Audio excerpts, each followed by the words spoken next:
रे क्षीण रस्तये की गाछे गणा रे धोरिणाમાં મૂકે તારી ધોસરી રે ધોરિણામાં મૂકે તારી ધોસરી રે વાટડી વિસમી ગાડી ભાર ભરી વાટડી વિસમી ગાડી ભાર ભરી ધોરિણામાં મૂકે તારી ધોસરી રે ધોરિણામાં મૂકે તારી ધોસરી રે ધોરિણામાં મૂકે તારી ધોસરી રે બોલીએ શ્રી પ્રાણનાથ પ્યારે की जय।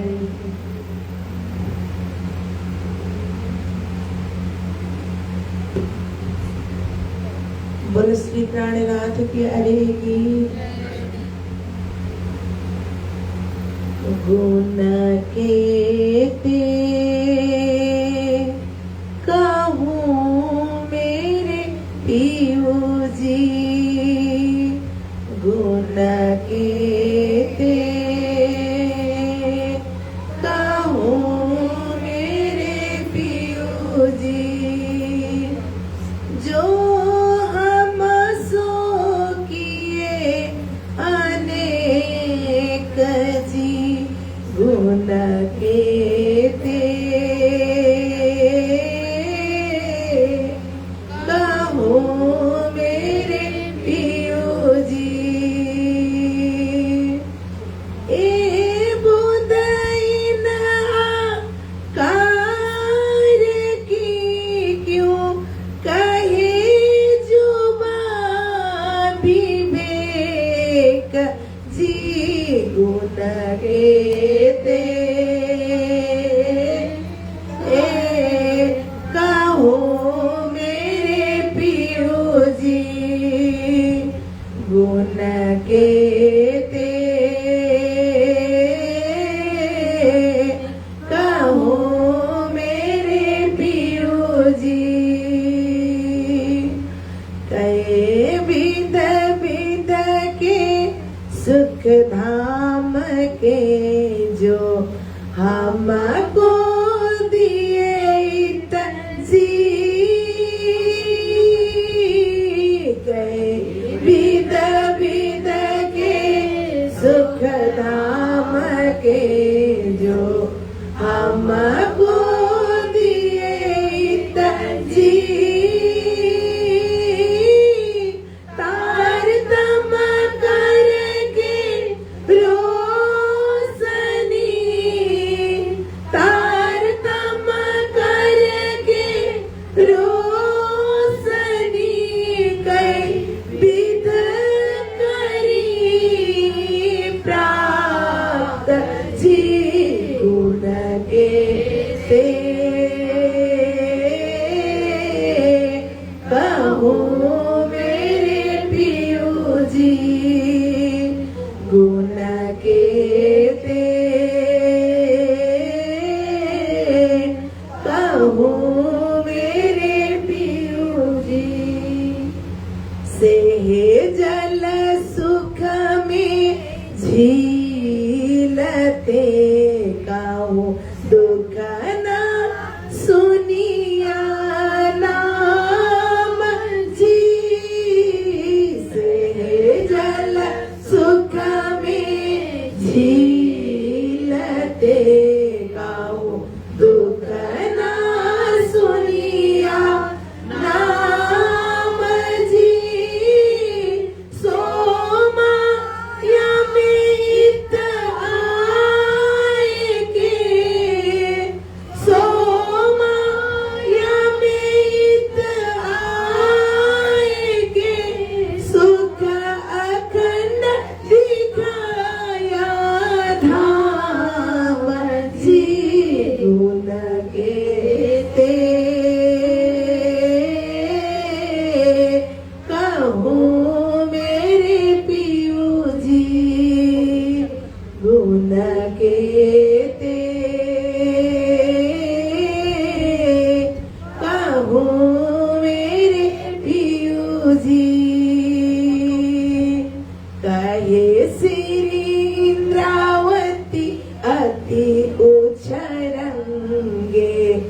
हमको लाड़ लड़ाए जी, कहे श्री इंद्रावती अति उछरंगे, हमको लाड़ लड़ाए जी, निर्मल नेत्र किए जो आत्म के, निर्मल नेत्र किए जो आत्म के, पर्दे दिए उड़ाए जी, गुण के ते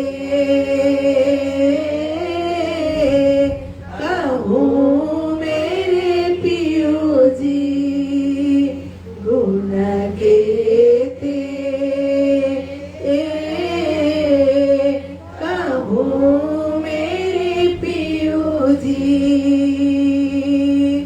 आप पहचान कराई अपनी, लय अपनी पास जगाए जी, आप पहचान कराई अपनी, लय अपनी पास जगाए जी, बड़ी बड़ाई दया पते लय श्री इंद्रावती कंठ लगाए जी, गुण के ते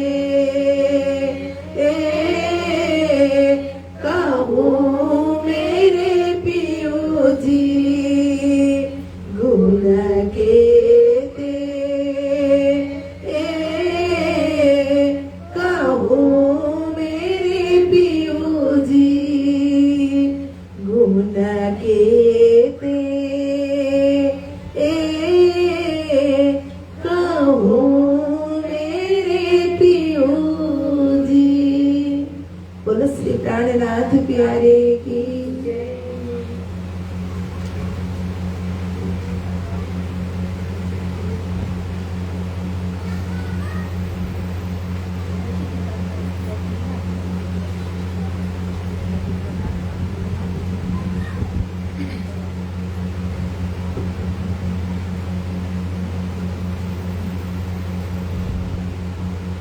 कहाँ भयो जो मुखते कयो, जब लग चोटना निकसी फूल, कहाँ भयो जो मुखते कयो, जब लग चोटना निकसी फूल, प्रेम बाण तो ऐसी लगत है, प्रेम बाण तो ऐसी लगत है, अंग होता है टूक टूक, कहाँ भयो जो मुखते कयो, मुख के शब्द में बहुत सुने, इन भी कोई दिन किया पुकार, मुख के शब्द में बहुत सुने, इन भी कोई दिन किया पुकार, पर घायल भई सो तो कोई कुली में सो रहता भव सागर पार, सो रहता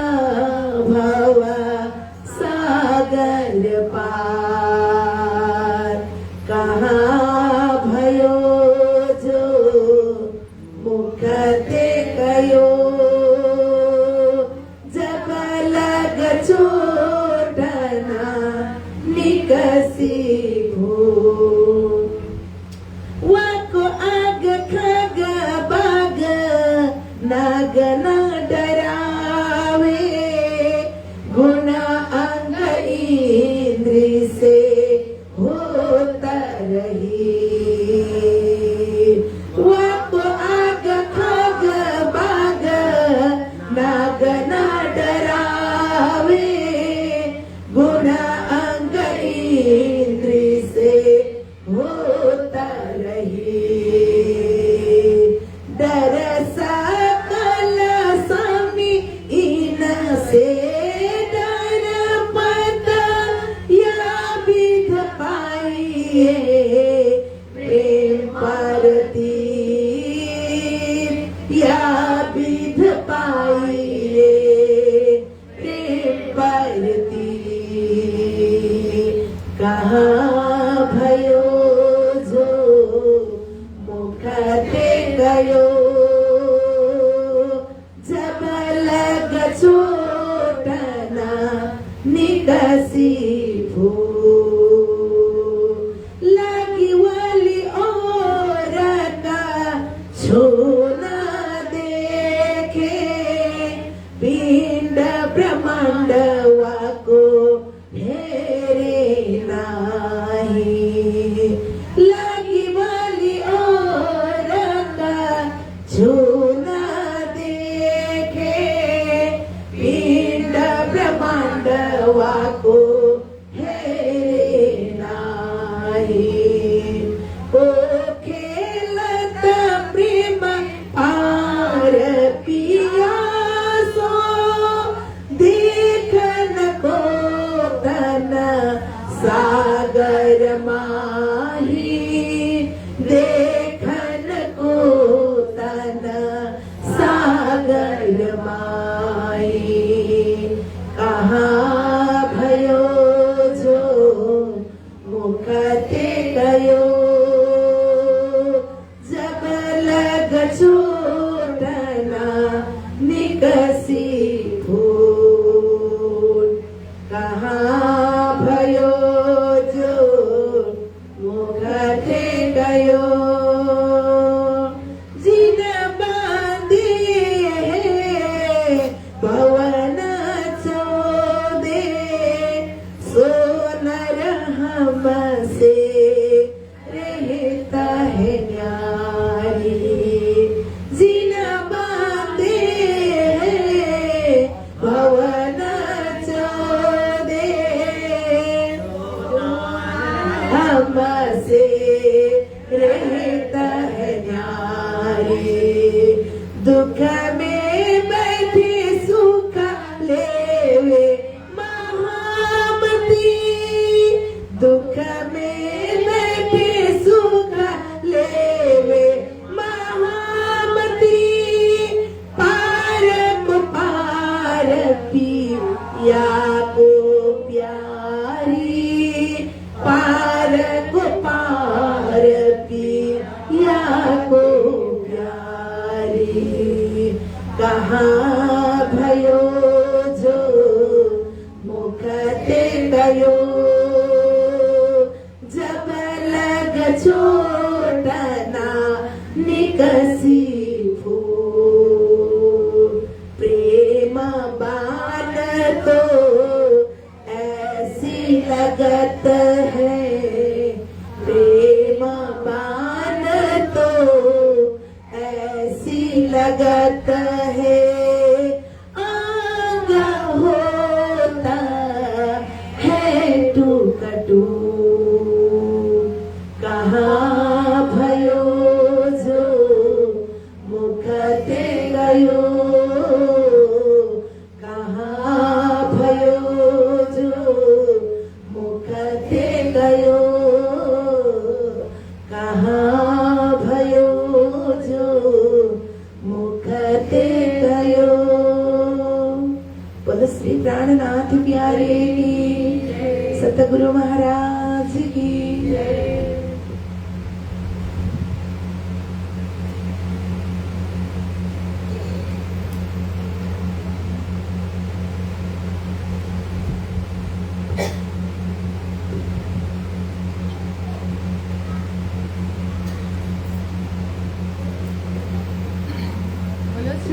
तरैया ताल की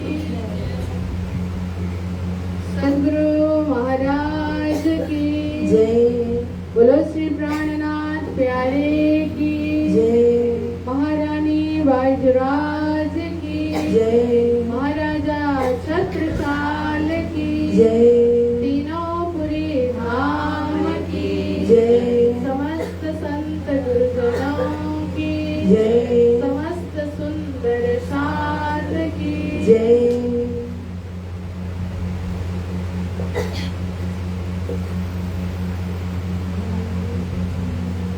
प्रथम लागो दो चरण को धनिये न छुड़ायो सीना लाकत ले लाल एड़िया मेरे जीव के यही जीवन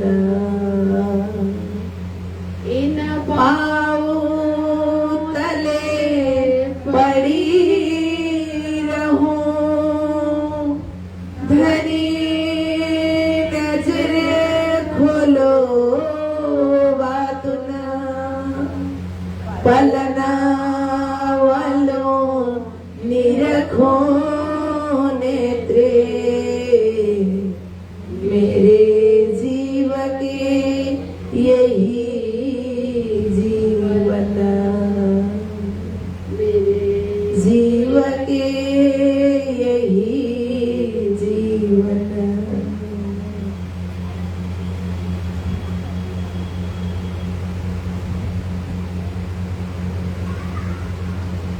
प्राण आधार प्राण प्रियतम प्राण वल्लभ धाम धनी के सुवर्ण चरण में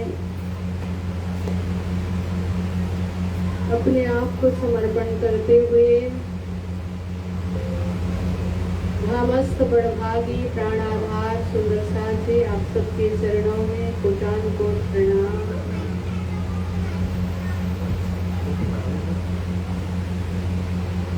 आज तीज के इस अवसर पर उपस्थित होकर के वाणी गायन चल रहा है, तो अभी हमारे आदरणीय अनु आंटी जी ने गाया धोरिड़ा मामो के तारे दूसरी धोरिड़ा मामो के तारे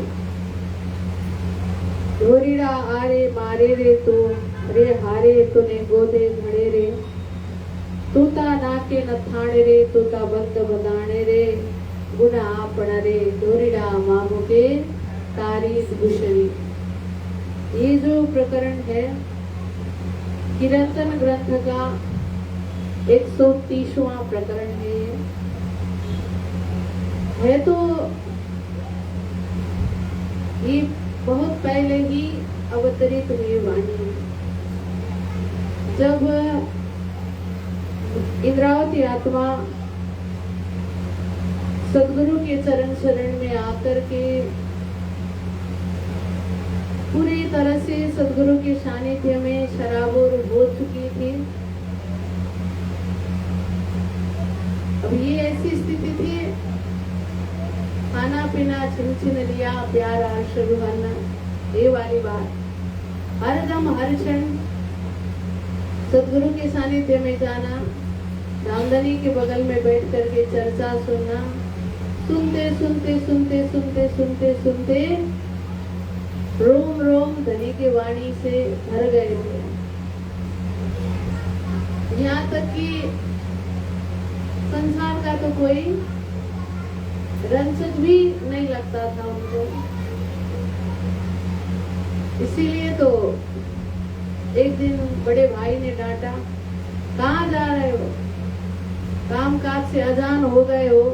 दोनों भाई सुबह उठ के नहाए धोए चल दिए। गुरु गुरु गुरु करते हो, खाली गुरु के पास जाते हो, काम धाम का कोई ध्यान नहीं है, अपने खानदान का कोई ख्याल नहीं है, परवाह नहीं है। किसके लड़के हो तुम लोग? मंत्री के लड़के हो, मंत्री के घराने के हो। तो ठीक ठाक से चलना चाहिए, संसार में ठीक ठाक से रहना चाहिए। देखते ही पता चलना चाहिए कि ये कैसे घर के लड़के, है ना। अब उसमें हर चीज आता है, खान पान, उठ बैठ, हाँ, पहनना ओढ़ना, ये सब चीज, यही तो संसार देखता है। यही से तो संसार आंकता है कि ये कैसा है। अंदर थोड़ी ना कोई झांक पाता है। वास्तविकता का तो परिचय संसार में किसी को होता ही नहीं, केवल देख के ही ये सब होता है। नेपाल में एक कवि थे, माँ कवि लक्ष्मी प्रसाद देवकोटा, तो वो महाकवि थे, आंसू कवि थे, हमेशा कविता में डूबते रहते थे। तो उनके पास कोई धन वन था नहीं। कवि लोग तो ऐसे ही होते हैं ना, पड़े रहते, डूबे रहते, सोच में लिखते रहते हैं, बाहर दुनिया में क्या चल रहा है कोई परवाह नहीं रहता। तो एक दिन कहीं उनको बड़ा सम्मेलन था या कोई बड़ा फंक्शन था, तो उनको निमंत्रण आया वहां से। तो गए निमंत्रण में, वो कवि थे, जैसे थे वैसे ही गए। तो वहां के जो वो वॉचमैन थे गेट पे, जो पहरेदार थे, उन्होंने अंदर घुसने ही नहीं दिया उनको। अरे हम माँ कवि लक्ष्मी प्रसाद देवकोटा है, हमको निमंत्रण आया था इसीलिए आए थे। तो वो लोग दिए ही नहीं। अरे बहुत सारे बड़ों का नाम लेकर के आते हैं, तो तुम भी नाम लेकर के आए, करके भगा दिया। तो हमको लगा इनको तो कोई मेरी परख है नहीं, ये क्या देख रहे हैं, मेरे पहनने का पहनावा देख रहे, मेरे लुक को, बाहरी लुक को देख रहे हैं। तो फिर गए वो कहीं, तो कहीं भाड़े के कपड़े लिए, सूट पैंट टाई सब पहन करके सुटेट बुटेट होकर के आए। जैसे वो सुटेट बुटेट होकर के आए, तो उन लोगों ने स्वागत स्वागत स्वागत करके अंदर बड़ा स्वागत खातिरदारी करते हुए अंदर प्रवेश दिया। जब वहाँ पे खाने का समय था, मतलब सब कुछ सजा हुआ था, तो सब लोग खा रहे थे, वो भी गए खाने के लिए। टेबल लगा, उनके लिए बड़े आवा भगत किया कि देवकोटा है, माँ कवि है करके। तो उन्होंने क्या किया, खाने की प्लेट ली और वो खाए नहीं मुंह से, सारे सब कपड़े में सब ऐसे पोत दिए, पूरे कपड़े में लोट पोत कर दिया। तो सब कोई हैरान हो गए कि क्या कर रहे हैं, क्या कर रहे हैं। तो उन्होंने कहा ये सब खाना पीना, ये सब खातिरदारी मेरे लिए थोड़ी था, ये तो इन कपड़े के लिए था। जब हम कुछ देर पहले आए तो हमको अंदर प्रवेश करने नहीं दिया। किस लिए? क्योंकि हम वैसे ही कपड़े में आए थे जो हमारा वास्तविकता था, तो उस कपड़े में आए थे, तो हमको अंदर घुसने ही नहीं दिया। अरे हम भाड़े के कपड़े पहन करके आए, तो अब इसके लिए इतना खातिरदारी, खा ये कपड़ा को खिलाओ करके सब कपड़े में उन्होंने लोटपोत कर दिया खाना। तो आ गए वापस। तो दुनिया ऐसी है, वही चीज देखती है दुनिया। तो श्यामलदास ने भी वही कहा कि तुम्हारा पहना और ढंग का, क्यों पहना, पहनने में, खाने में तो इंद्रावती का थोड़ी ध्यान है। और परम धाम की गुणवंती बाई को थोड़ी वो सब चीज का ध्यान है। कब वो अमृत रस पीने को मिलेगा, कब ब्रह्मवाणी पीने को मिलेगा, कब सदगुरु का वो दिव्य दीदार को मिलेगा, वही में ध्यान है उन सब का। तो उन सब चीज में तो कोई ध्यान ही नहीं है। इसीलिए टोका था भैया ने, तो उस भैया को भी खुद को टोका तो कोई बात नहीं था, सुनते रहे। जब सदगुरु की बात आई तो डंडा लेके गए मांगे दौड़े। किस लिए? इतने डूबे हुए थे, ऐसी स्थिति थी। तो ऐसी स्थिति में रची बची इंद्रावती वाणी के अंदर कितने पची थी होगी, तारतम के अंदर कितने डूबी थी होगी, संसार का कोई परवाह ही नहीं था इंद्रावती को। तो ऐसे इंद्रावती जब अचानक गोवर्धन का धाम गमन हुआ, तो अरे हमको भी धाम जाना है। सदगुरु तो हमेशा कहा करते हैं कि परम धाम से आए हो, परम धाम जाना है, तू इंद्रावती आत्मा धाम की निर्मल उत्पन्न कहते हैं सदगुरु। तो जाना तो हमको भी है, लेकिन सदगुरु जिस धाम से आए हैं, अपने को सुंदरबाई कहते हैं और मुझे इंद्रावती कहते हैं, और वो तो यहाँ आसन में बैठ करके पूरा परम धाम का दर्शन करके वर्णन जिन्होंने यही धरती में जमुना जी भी उतार दिया है। तो मुझे भी जाना है उस धाम में और मैं भी उसी धाम की हूँ, तो फिर मुझे क्यों दर्शन नहीं होता? मेरा घर है तो मुझे भी दर्शन होना चाहिए। तो इस बात को लेकर के जब इंद्रावती के अंदर वैराग्य पैदा हुआ संसार के हर एक चीज से, इतने वैराग्य मन को लेकर के बाजार में परखने चलते थे, तो इतनी प्रगाढ़ वैराग्य आई। तो उस वैराग्य को हटाने के लिए सतगुरु महाराज ने पहला उपाय क्या कर दिया कि महाराज जाओ अहमदाबाद और वहां जा करके ब्रह्म वैवर्त पुराण और हरिवंश पुराण लेकर के आओ। हमने सारे तो खोज के प्रसंग में जब हम तत्सम में थे तो सारे ग्रंथ पढ़ ले, 2.5 साल तक तो रहे ना पंडितों के पास, ब्राह्मणों के पास, ये वेद वेदांतियों के पास रहे, अध्ययन मनन सब किया। लेकिन ये हरिवंश पुराण और ब्रह्म वैवर्त पुराण में विशेष श्री कृष्ण की महिमा और कृष्ण की लीला वहाँ खास बात कही गई है, तो उसको हम देखना चाहते हैं। अवसर मिला नहीं, जाओ लेके आओ करके सतगुरु महाराज ने जब भेजा अहमदाबाद, तो जामनगर से अहमदाबाद जा रहे थे, तो जाते जाते रास्ता में बैलगाड़ी में बैठे हुए थे, उस समय का साधन वही था। तो जब साबरमती नदी में पहुंचे तो नदी में गए, तो जो बैलगाड़ी थी वो बहुत रोड थी, बाहर उसमें था, लोग बैठे हुए थे और सामान भी था उस समय का, तो वही था आयात निर्यात का जो साधन है, तो उसी में बैठ के जा रहे थे। तो जाते जाते क्या हुआ, वो गड़ी जो है उसकी पहिया धस गई बालू में, पहिया बालू में धस गई। तो अब जो बैल था वो साधारण चल रहा था, उसको आदत नहीं थी वैसे कीचड़ बालू के अंदर चलने की, सूखा सूखा रास्ता में तो आराम से वो ढो करके खींच लेता था गाड़ी को, लेकिन वहाँ कीचड़ भी बालू भी गीली बालू, फंस गई गाड़ी, आगे बैल नहीं खींच पा रहा था। तो उस समय बार बार वो क्या कर रहा था, अपने ये कंधे को, बैल के जो आगे होता है ना गाड़ी को, उसको क्या कहते हैं, जुआ कहते हैं, है ना, हाँ, वो जुआ को छोड़ करके वो भागने का कोशिश कर रहा था। जितना जितना भागने की कोशिश करता था उतना ही जो पहलवान है, जो गड़ीवान है, ड्राइवर है, वो उसको मार रहा था बैल को। और ऐसे भी लोड लेकर के चल भी रहा हो तो वो ड्राइवर जो होता है उसका तो काम ही है, मारते रहता है ऊपर से, वो भी वो क्या बोलते हैं उसको, चाबुक से, हाँ चाबुक से मारता रहता। थोड़ी सी धीमी चाल हो गई मारेगा, और थोड़ा सा उसको इधर उधर मिल जाए तो भी उसके ऊपर ही वो वर्षेगा, कैसे मार रहा था। और इसके ऊपर जो एक नीर दयालु बैठा हुआ है और उसको ही मार रहा है, और ये भागने से तो ये बचेगा नहीं, जैसे भी है उसको तो खींचना ही खींचना है, क्योंकि इससे पहले इसने दाना पानी भी तो खिलाया होगा ना, तो वो तो भरना पड़ेगा, भागे कि कहाँ जाएगा, ये तो लेके आएगा।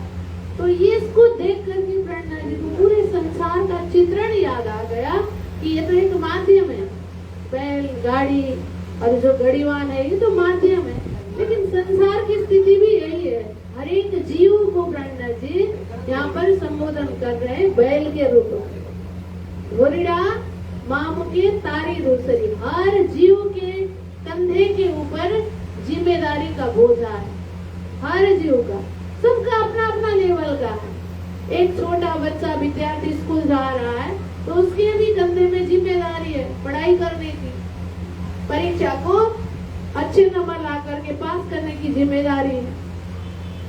घर में एक छोटा भाई हुआ, एक बड़ा भाई हुआ, तो बड़े भाई के ऊपर जिम्मेदारी आ जाती है, और 2 भाई है उसमें एक बहन है तो बहन के ऊपर और जिम्मेदारी होती है, भाई के ऊपर भी बहन की जिम्मेदारी हो जाती है और बहन के ऊपर भी भाइयों की जिम्मेदारी होती है। घर में हम देखते हैं कई बार कि जो बहन होती है वो अलग होती है, भाई लोग कहीं इधर उधर फाड़ते हैं फेंकते हैं, बहन उठा करके लेके आती है समेटती है, देखिए वो क्या है, जिम्मेदारी है ना। तो ऐसे ही करके घर के हर एक सदस्य में अपनी अपनी जिम्मेदारी है, पापा के ऊपर अपनी जिम्मेदारी है, माँ के ऊपर अपनी जिम्मेदारी है, तो सबके ऊपर है। संसार में कोई ऐसा में कोई जिम्मेदारी न हो। हर का अपने अपने लेवल का, अपने अपने दर्जा का जिम्मेदारी होती है।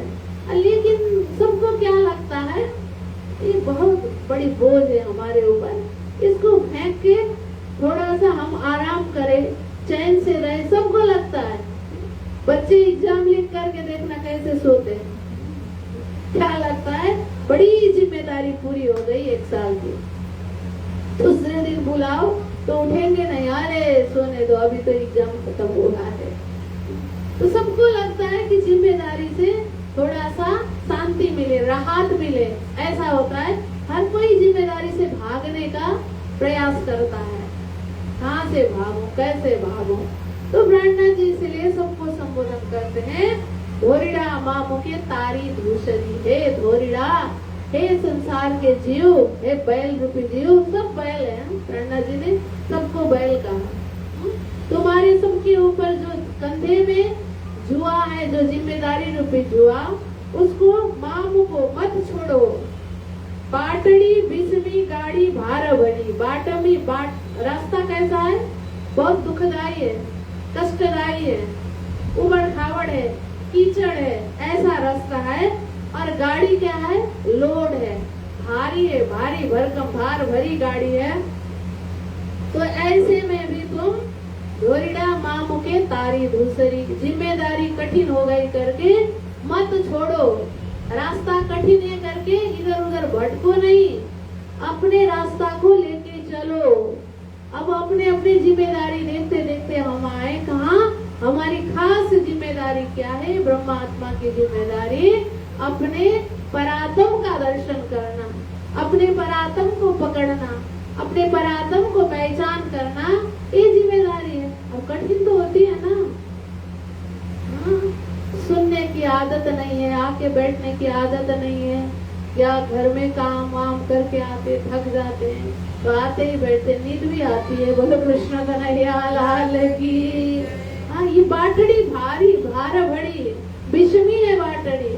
एक तो कई सुंदर शास्त्र क्या है, घर से निकलना भी मुश्किल होता है, घर की सारी जिम्मेदारी वो सबको पार करके समय निकाल के, आज के समय में समय निकाल के आना ही बहुत बड़ी कठिन है, कठिनाई है सबको। पहले के जमाना में इतना सब कुछ व्यवस्था सुविधा नहीं था, फिर भी सब कुछ एकत्र करके बहुत दूर दूर भी पैदल पैदल भी सत्संग के लिए चले जाते थे, भजन के लिए चले जाते थे, श्रवण के लिए चले जाते थे।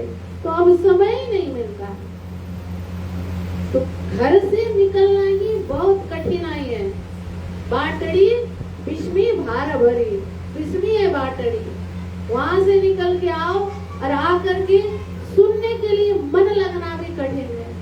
गा तो रहे हैं, भजन तो कर रहे हैं, लेकिन मन कहीं और दौड़ रहा है, चल रहा है, और उसके साथ साथ मन को चलाना बहुत विषमी है, बहुत कठिन है। मन को लगा करके उसके साथ साथ आगे बढ़ना बहुत कष्टकर है। बोलो कृष्ण कन्हैया लाल की, सद्गुरु महाराज की, धाम की धनी की। तो इसीलिए ब्रह्मा जी कहते हैं, धोरिड़ा मामो के तारी धूसरी, धोरिड़ा मामो के तारी, धोरिड़ा आरे मारे हारे तूने गोधे घड़े रे।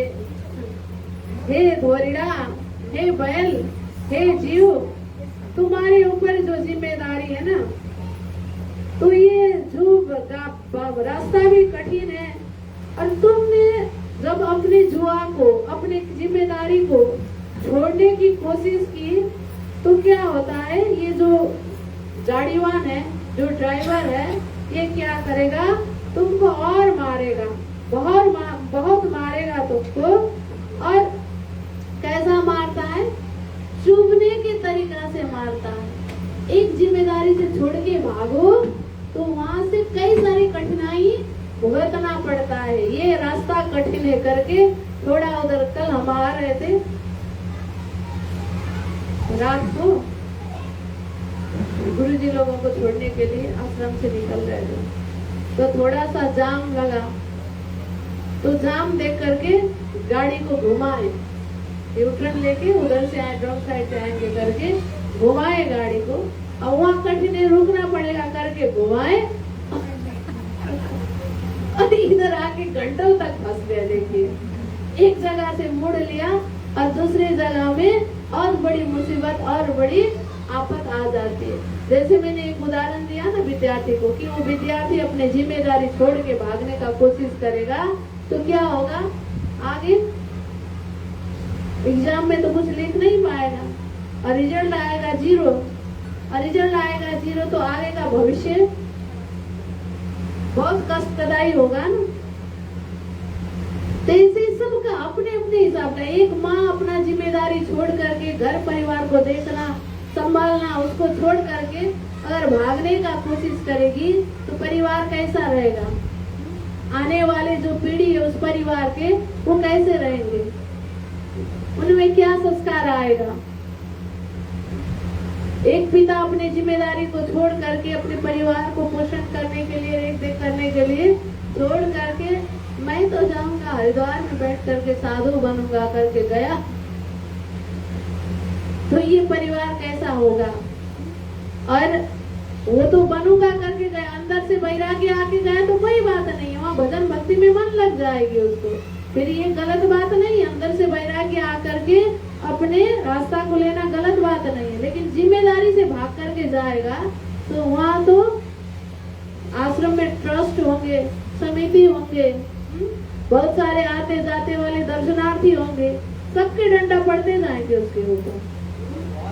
घर की एक जिम्मेदारी छोड़ के भागने का कोशिश कहीं भी जाओ तो बहुत सारे कठिनाई आएंगे। ऐसे ही हे मनुष्य, हे जीव, तुम्हारे ऊपर अभी क्या जिम्मेदारी। एक साधारण मनुष्य को देखे तो मनुष्य की जिम्मेदारी क्या है, इसी मनुष्य तन में आने के बाद अपना रास्ता को तय करना है। ये मनुष्य जीवन मिला किस लिए, मनुष्य जीवन को मोक्ष कर धाम बताया है। ये मनुष्य जीवन मोक्ष प्राप्ति के लिए है। ये मनुष्य जीवन ही ऐसा जीवन है। देखिए अन्य को 84 लाख योनि कहा जाता है, केवल मनुष्य को जीवन कहा जाता है। मनुष्य ही जीवन है। अगर इस मनुष्य जीवन में आकर के भी संसार में ही अगर गमा दिया, इससे कुछ किया नहीं, तो आगे क्या होगा, फिर 84 के चक्कर में फंस जाओगे।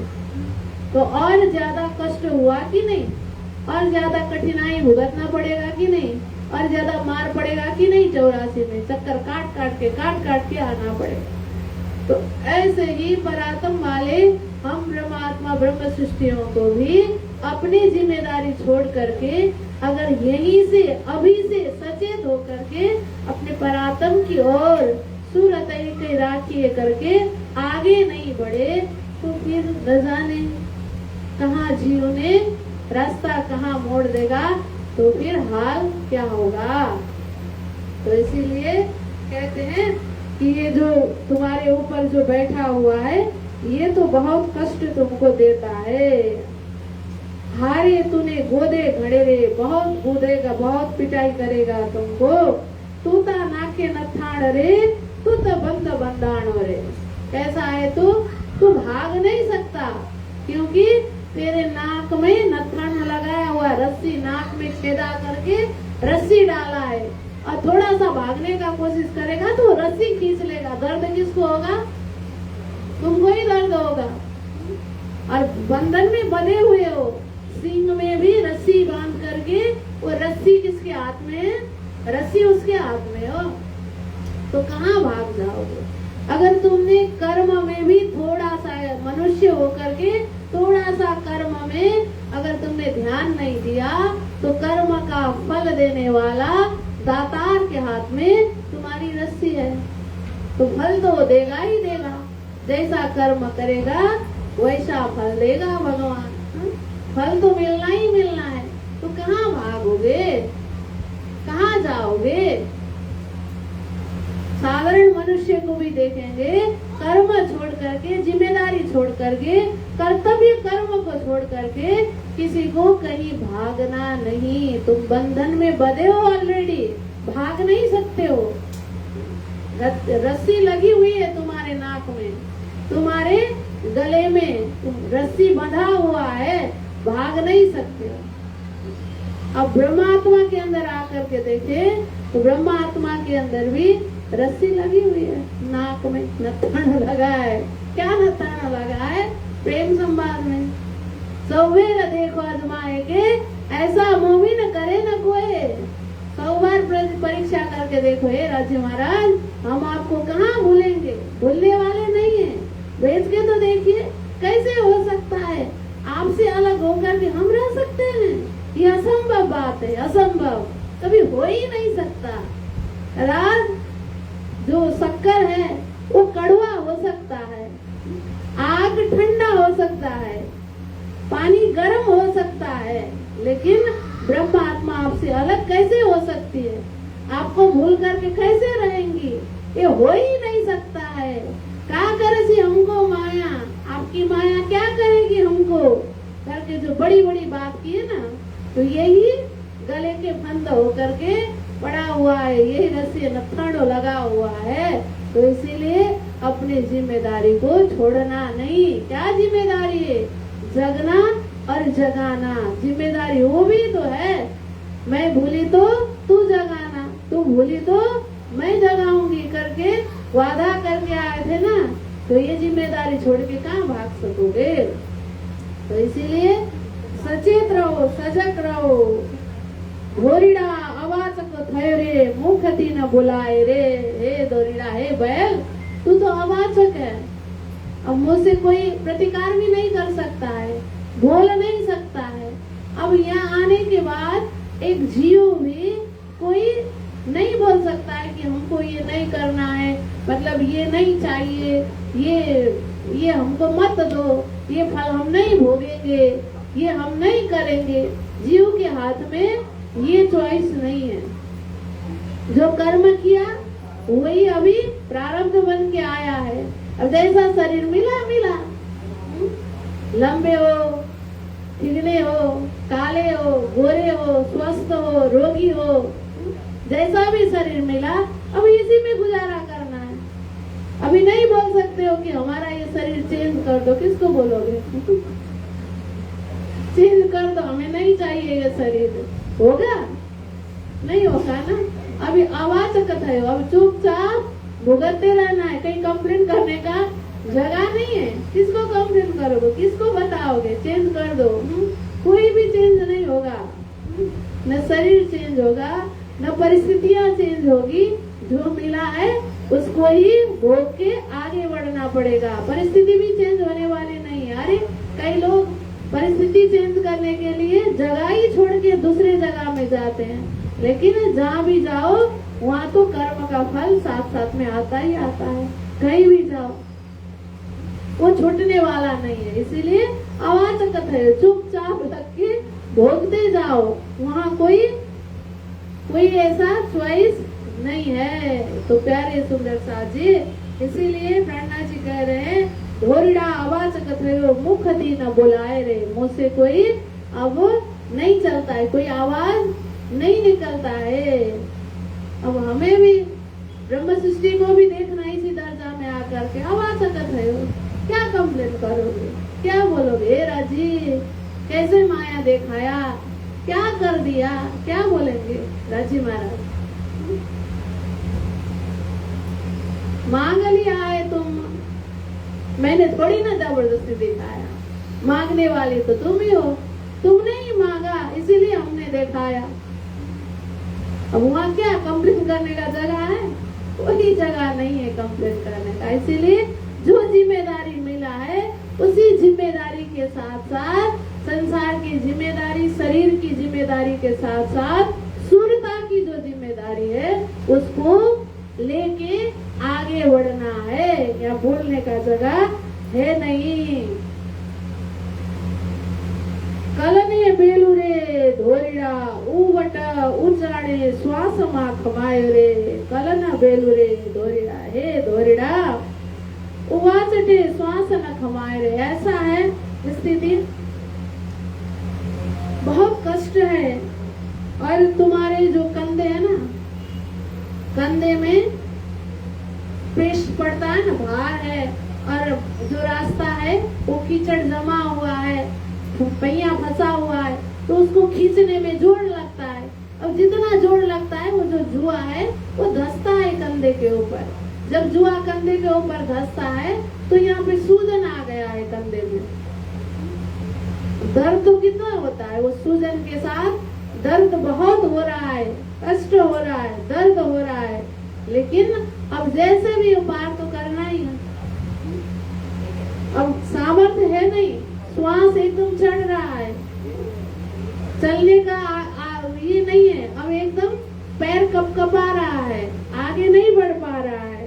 तो ऐसे में भी प्राणनाथ जी कहते हैं, तेरे को वो स्थिति दिखाते हैं, तारे कांधे चांदी रे दुखड़ा सह रे, बहुत दुख हो रहा है, कंधे में चांदी पड़ा हुआ है, धोरिड़ा जाए रे उजाड़ी द्रोड़ द्रोड़ तू आवे, हे धोरिड़ा।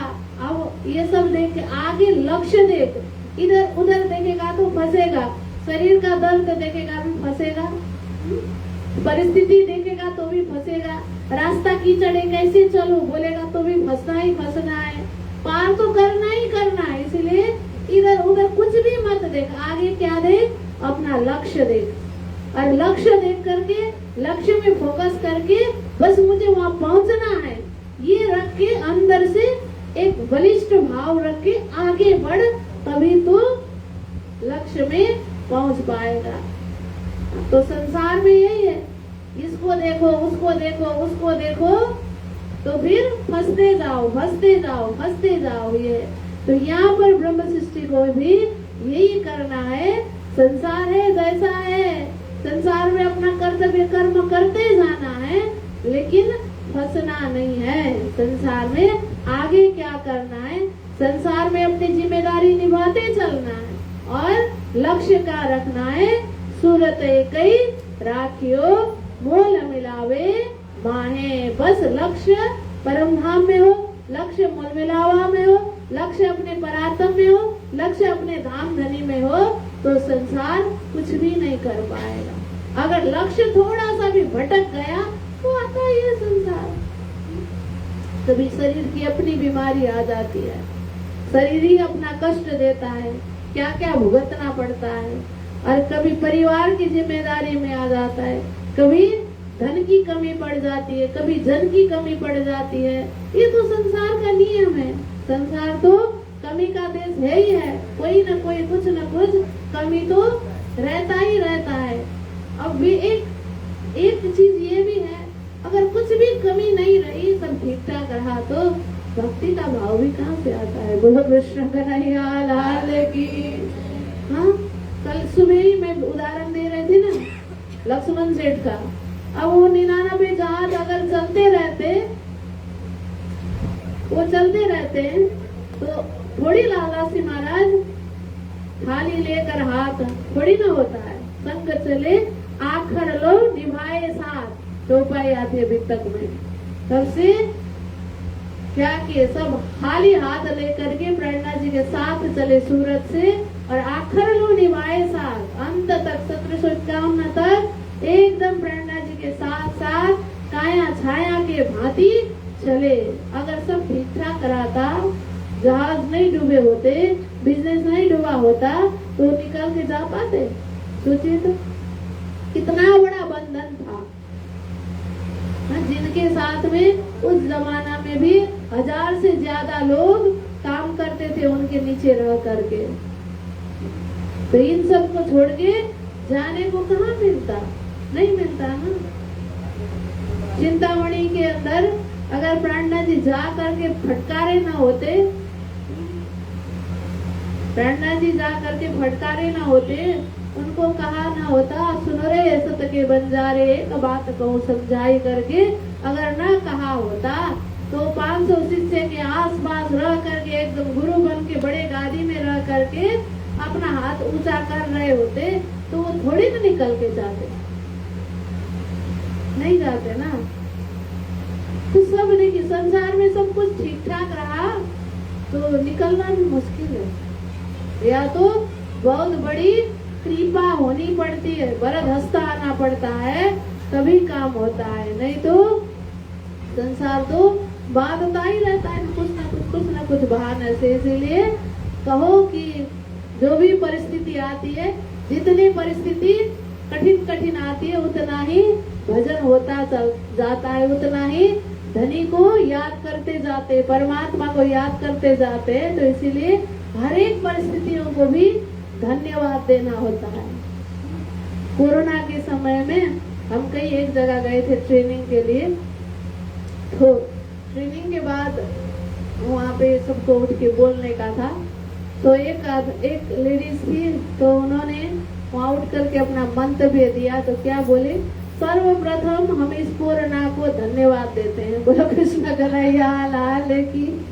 अगर ये कोरोना नहीं आया होता तो हम इस तरह से घर छोड़ के आ करके ये ट्रेनिंग हम थोड़ी ना कर पाते। कोरोना के कारण सब कुछ बंद हुआ, तो इसीलिए व्यापार बिजनेस जो भी था सब बंद हुआ, तो हम निकल के यहाँ आ पाए। तो उस समय हमने भी महसूस किया। तो ये कोरोना हुआ, तो आज जो ऑनलाइन सत्संग वगैरह जो चल रहा है ना, वो सब वही कोरोना ने तो जन्म दिया है। बोलो कृष्ण कन्हैया लाल की। उससे पहले कहाँ था इतना सब, है ना। तो धन्यवाद है कोरोना को। कोरोना आया तो सब उस समय सब संत जन, गुरुजन, सब प्रचारक प्रचारिका सब अपने अपने माध्यम से मीडिया में आते गए। अब मीडिया में छा गए। अब मीडिया का दुनिया आ गया। घर में बैठे बैठे सारे तरह का सब सुनने को मिल जाता है। तो ऐसे ही हर एक परिस्थिति जो भी आती है, कुछ न कुछ दे के जाती है, कुछ न कुछ सिखा के जाती है, कुछ न कुछ आगे बढ़ने का मौका मिलता है। तो इसीलिए इन सब में उलझ करके रहने का नहीं, इनको देख के इनके पीछे लगने को नहीं, आगे क्या रखना है, अपना लक्ष्य में ध्यान केंद्रित करना है, लक्ष्य को देखना है। जब इंद्रावती ने यही आकर के अपने परात्म को दर्शन किया, सुंदरबाई ने यही आकर के अपने परात्म का दर्शन किया, गुणवंती बाई ने यही आकर के अपना परात्म का दर्शन किया, तो हम क्यों नहीं कर सकते। हमको भी अपना परात्म का दर्शन करना है। ये लक्ष्य रख करके आगे बढ़ेंगे तो सारी चुनौतियां तो आती रहती है।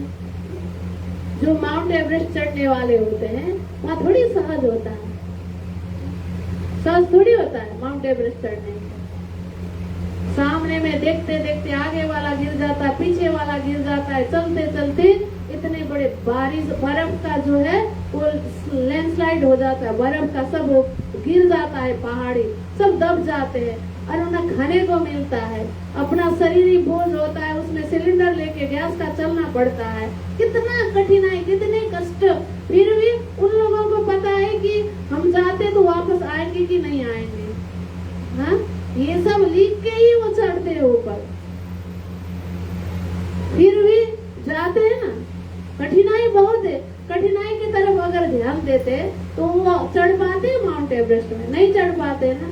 तो वो ध्यान क्या देते हैं, वो ध्यान ये देते हैं, वो ऊंचाई पहाड़ में बैठ करके वहाँ अपना पैर वहाँ रखना है, वहाँ अपनी निशानी वहाँ रखनी है, अपना झंडा वहाँ लहराना है। तो ये ऊंचाई को देख करके वो सारे कठिनाई को इग्नोर करके वो आगे बढ़ते हैं। तो ऐसे ही संसार तो है दुखदाई, कष्टदायी है, थोड़ी सहज है। रंडा जी ने क्या कहा, मैं तड़जदा कीदा फरी फरी पछे गत मत मारी हरी। अरे हमको भी कहा छोड़ी तो माया ने, 3 बार तक युद्ध किए, जीते भी थे, आखिर में तो फंसा दी भाई माया ने, फंसा के ही छोड़ दिया ना। साड़ी वाड़ी पहना के चप्पल हाथ में लेके दौड़ाई कि नहीं दौड़ाई माया। हाँ, तो सहज तो नहीं है, संसार है ही ऐसा, दुखदाई है संसार। तो इस दुखदाई संसार में आपत्ति तो आती रहती है, विपत्ति भी आती रहती है, अपमान अपमान मिलता रहता है, फिर भी इन सब में ध्यान देंगे तो बस अटक जाएंगे। दुनिया वाले संसार का एक लक्ष्य हासिल करने में के लिए अपने मृत्यु का परवाह नहीं करते हैं, लक्ष्य को लेकर के चलते हैं। तो हम तो ब्रह्म सृष्टि है, ब्रह्म आत्मा है, तो अपने लक्ष्य छोड़ेंगे तो फंसेंगे दलदल में। तो लक्ष्य को सामने में रख के हमको आगे बढ़ने के लिए प्रणनाथ जी कहते हैं लक्ष्य को देखो आगे और दौड़ो दौड़ो दौड़ दौड़ के आगे बढ़ो। दयारे बिनारे बैठा मारड़ी पड़ावे हे दोरिड़ा वही ने छूटे रे कर्म आपना रे। ये कर्म तो कभी किसी को छोड़ने वाला नहीं है, फल दे करके ही जाएगा। तो यहाँ पे ये संसार आपत्ति विपत्ति अब एकदम कष्ट हो रहा है, यहाँ से अब दबने ही वाले हैं। तो अब इस भवसागर के बीच में भी एक टापू महल खड़ा कर दिया है ना।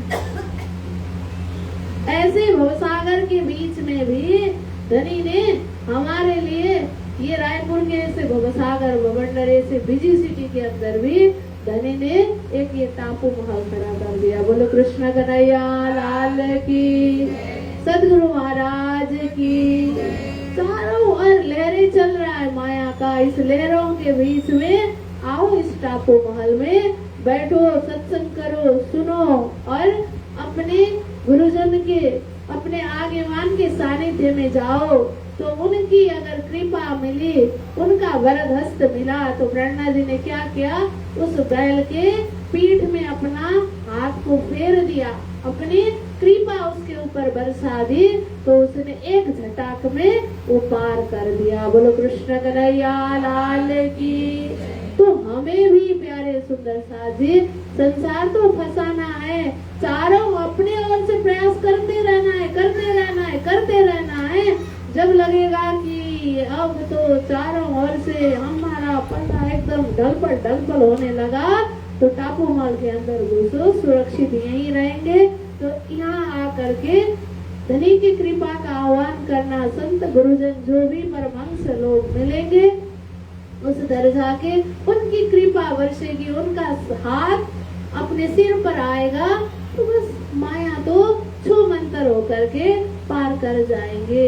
यही प्रणनाथ जी का इस चौपाई में, इस प्रकरण में विशेष आह्वान है। एक बैल को संबोधन करके विश्व जगत के सारे जीवों के साथ साथ ब्रह्म आत्मा को भी इस तरह से प्रणनाथ जी संबोधन कर रहे हैं। तो प्यारे सुंदर साथ जी, आइए इस प्रकरण को थोड़ा बहुत हमारे अनुवंटी का सुबह भी एक भाव था, तो हमने उसको दूसरे तरफ छोड़ दिया। तो अभी इसको हमने इस तरह से आप लोगों के समक्ष में थोड़ा सा आनंद लेने का कोशिश किया। आइए चौपाई दोहराते हैं। बोलो श्री प्राणनाथ प्यारे की। धोरिड़ा वही ने छूटे रे,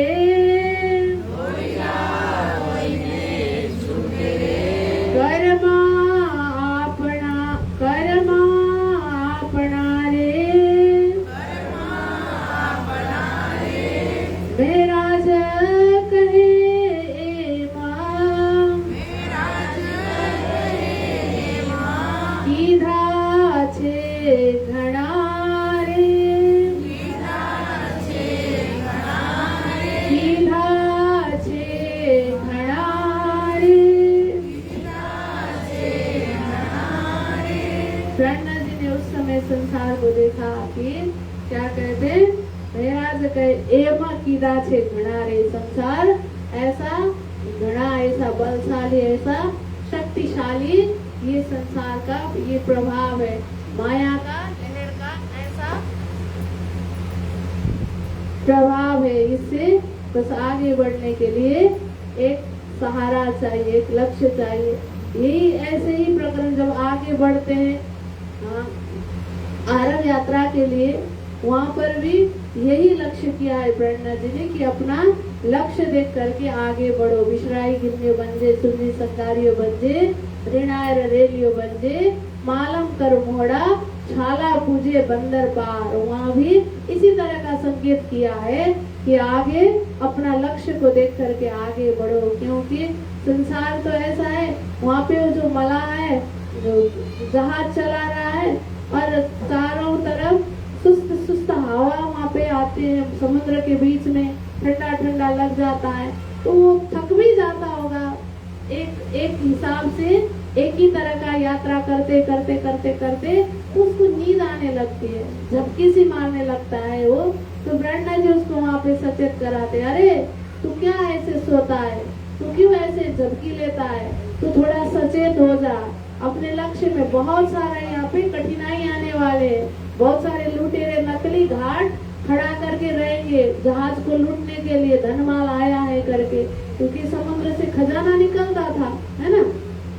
तो वैसे वो सब नकली घाट खड़ा करके बैठे हुए हैं।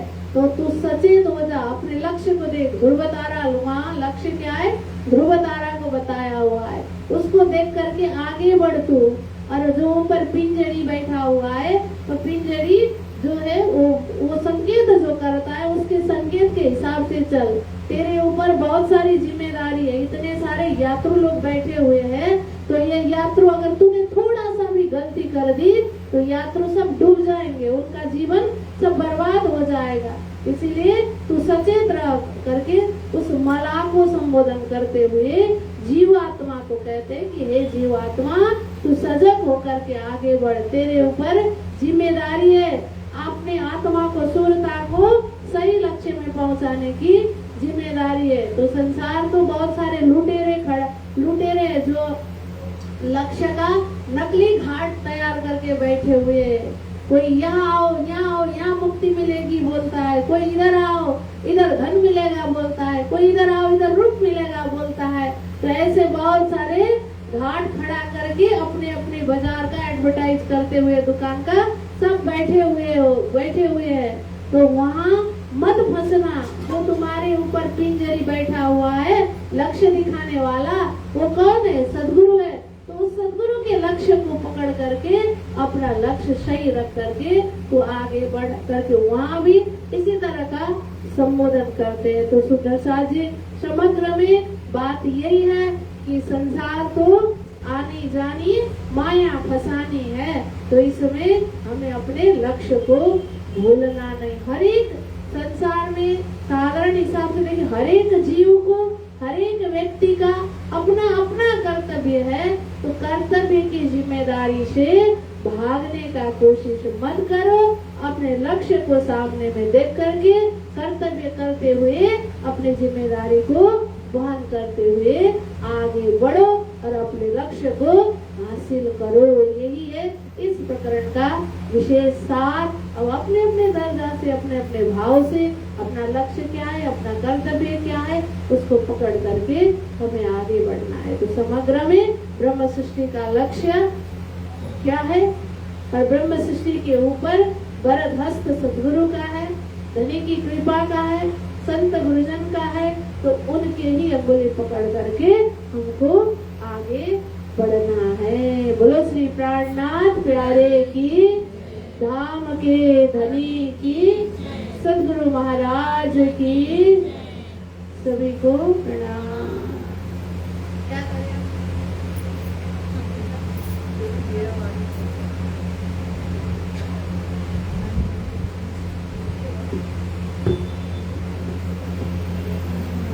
बोलो श्री प्राणनाथ प्यारे की। जो प्रीतम की प्यारी रहे हो, 14 तबक से न्यारी। जो प्रीतम की प्यारी रहे हो, 14 तबक से न्यारी।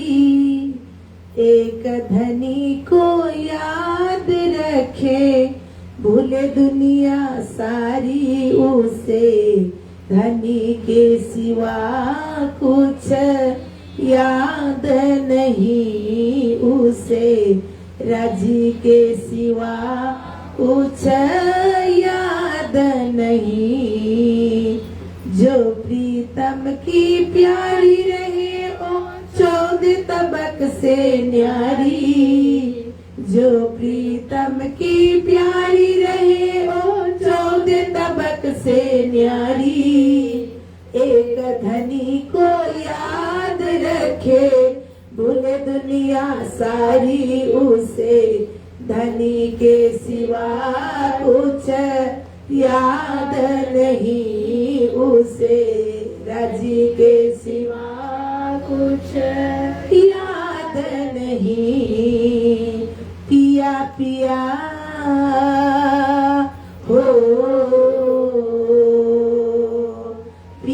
पिया करती रहती है वो तो दिन और रहना।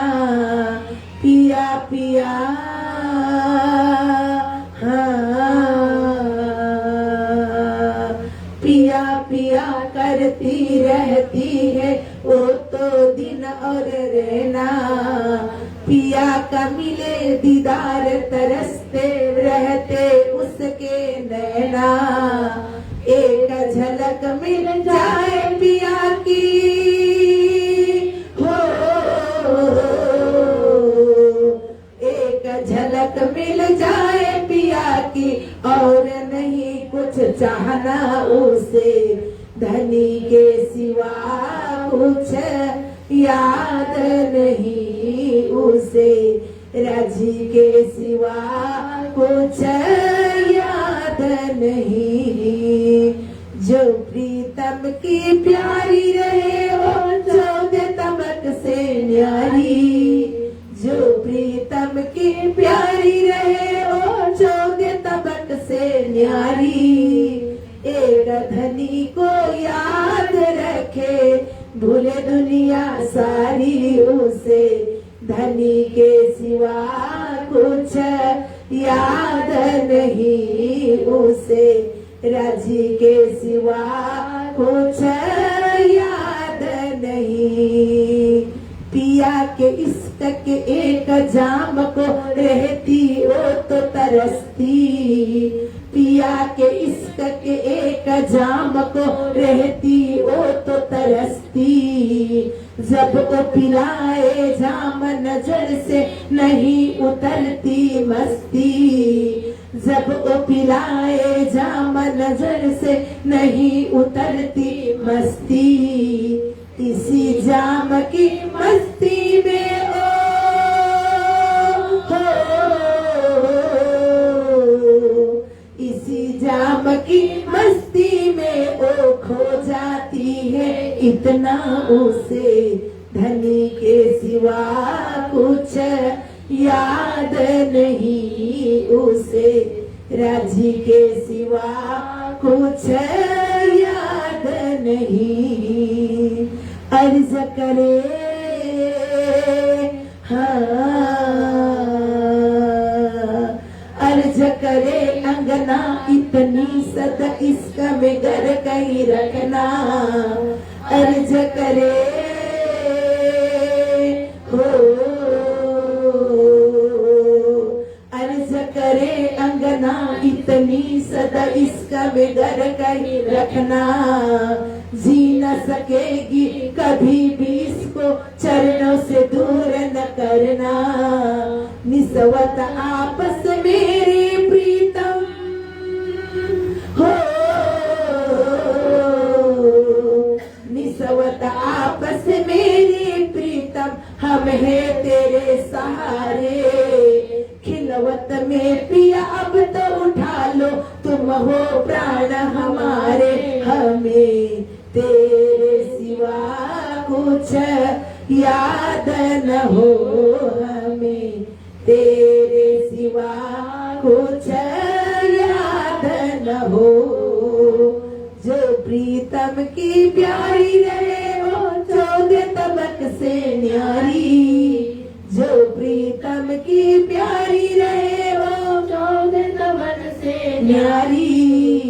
एक धनी को याद रखे भूले दुनिया सारी उसे।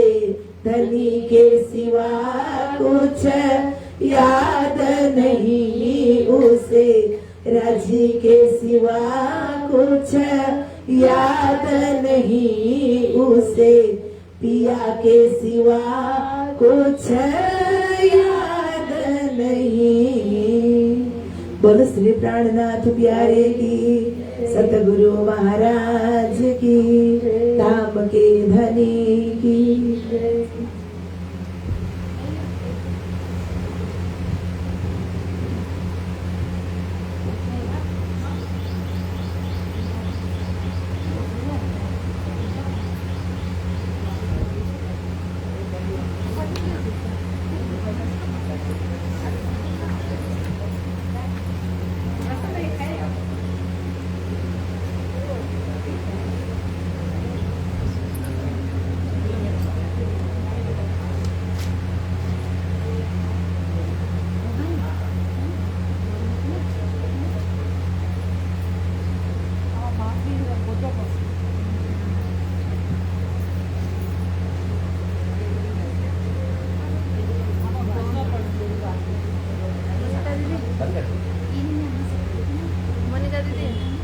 नीचे मत रखो सबको दिखा देंगे एक बार। पानी नहीं। अच्छा ठीक है। कॉफी ले कॉफी ले कहाँ गए? आओ ना। और माइक तो है, आगे ले आ रहे हैं। कब आगे आओगे? पीछे ही रह जाओ। नहीं आओ ना। बेटा दीदी कहाँ है?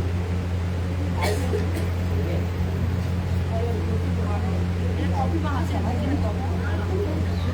पानी के बदले में आपके